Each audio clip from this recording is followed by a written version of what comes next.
सिंह राशीच्या जातकांनो, आता तो क्षण जवळ आला आहे. कर्माच्या फळाचे दरवाजे उघडत आहेत.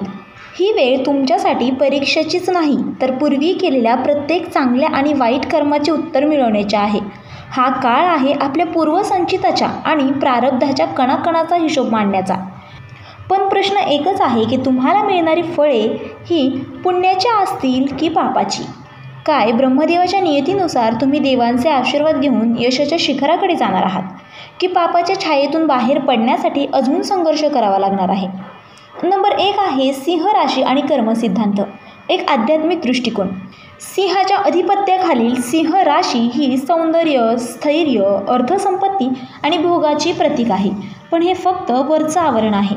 आतून ही राशी कर्मयोगाची कसोटी असते. कर्म, संचित आणि प्रारब्ध यांचे 3 थर तुम्हाला सध्या अनुभवायला मिळत आहेत. 2025-26च्या ग्रहस्थितीत विशेषतः शनी, राहू आणि गुरुचा प्रभाव तुमच्या कर्माचे फल उघड करण्याचा संकेत देतोय. या राशीने गेल्या 3 ते 5 वर्षामध्ये जो काही कर्मयोग रचला आहे त्याचे परिणाम आता संपूर्णपणे जाणवणार आहेत. नंबर 2 आहेत पापाचं फळ आणि कोणती कर्मे आता शिक्षा देऊ शकतात. जर तुम्ही खालील गोष्टी तुमचं आयुष्य व्यापून राहिल्या असतील तर पापाचं फळ टाळणार नाही. नंबर 1 आहे मायाशक्तीचा दुरुपयोग. कुणालाही भावनिक फसवणूक, आर्थिक फसवणूक केल्यास आता हिशोब लागणारच. नंबर 2 आहे स्वार्थी निर्णय.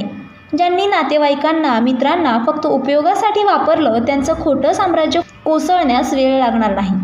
नंबर 3 आहे धर्म आणि नीतिमत्तेपासून दूर जाणं. जर तुमचं आयुष्य फक्त भोग आणि लोभावर आधारलेलं असेल तर ही शनी राहूची साखळी आता तोडणार. नंबर 4 आहे गुप्त वाईट कर्म. परस्त्री गमन, गैरव्यवहार, कार्यालयीन छळ, स्वार्थासाठी सत्य दडपणे यांना आता ब्रह्मदेवाचा न्याय मिळणार. नंबर 3 आहे पुण्याचे फळ आणि कोणती कर्मे आता आशीर्वाद देणारे आहेत.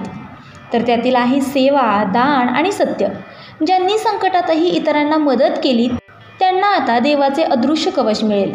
मधुर वाणी आणि संयम. संयमी, शिस्तबद्ध आणि कुटुंबासाठी समर्पित राहिलेल्या सिंह राशीच्या जातकांना आता अचानक भाग्योदयाची वेळ येणार. आध्यात्मिक प्रगती. ज्यांनी ध्यान, साधना, पवित्रता राखली त्यांच्यासाठी अकल्पित मार्ग उघडणार. पूर्वजांची सेवा. वडीलधाऱ्यांची सेवा, श्राद्ध, पिंडदान, सन्मान या साऱ्याचे फळ आता मिळणार आहे, एखाद्या अदृश्य शक्तीच्या रूपात.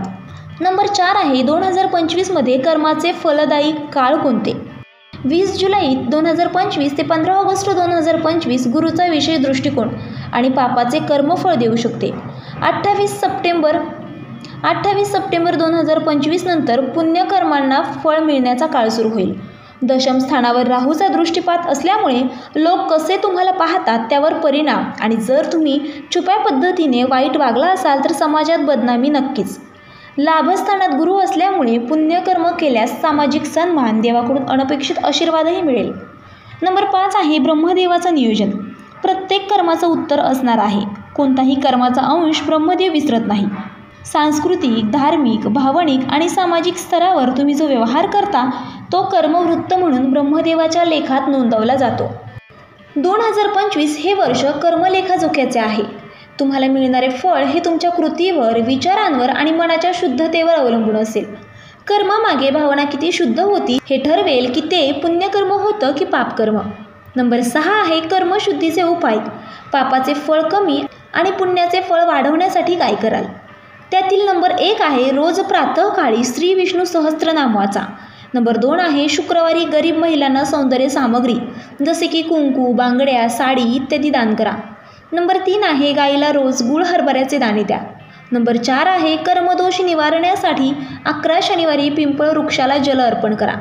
नंबर 5 आहे नवग्रह शांती जप, विशेषतः राहू केतू शांती. हे 5 संकेत तुमचं कर्म कोणतं फळ देणार हे सांगतील. नंबर 1 आहे स्वप्नात गडद पाणी, साप किंवा रडणारे बाळ दिसत असेल तर पापाचं फळ येते. आणि नंबर 2 आहे स्वप्नात प्रकाश, फुलं, देवस्थान किंवा पांढरा कपडा दिसत असेल तर हे पुण्याचं फळ आहे. नंबर 3 आहे घरात अचानक काही चांगली बातमी आली तर आधी केलेल्या चांगल्या कर्माचा प्रभाव आहे. नंबर 4 आहे कुठल्याही गोष्टीत वारंवार अडथळे येत असतील तर अजून काही पापकर्म भोग बाकी आहेत. नंबर 5 आहे देवाच्या पादुकांच्या स्वप्नदर्शनाचं संकेत हे ब्रह्मकृपेने रक्षण आहे. आता अंतिम संदेश सिंह राशीच्या जातकांनो, कर्माचं चक्र सुरू आहे. तुमचं आयुष्य एका निर्णायक वळणावर उभं आहे. तुम्ही जर अंतर्मुख होऊन आत्मपरीक्षण केलं तर उत्तर मिळेल. पापाचं फळ मिळणार की पुण्याचं? आजच मनाशी प्रश्न विचारा. मी जे बोलतो, जे करतो, जे विचार करतो त्यातून कोण तयार होतो? एक पुण्यात्मा की एक स्वार्थी मानव? तर मित्रांनो, व्हिडिओ आवडला असेल तर व्हिडिओला लाईक करा, चॅनेलला सबस्क्राईब करा आणि आजचा व्हिडिओ शेवटपर्यंत पाहिल्याबद्दल धन्यवाद. श्री स्वामी समर्थ.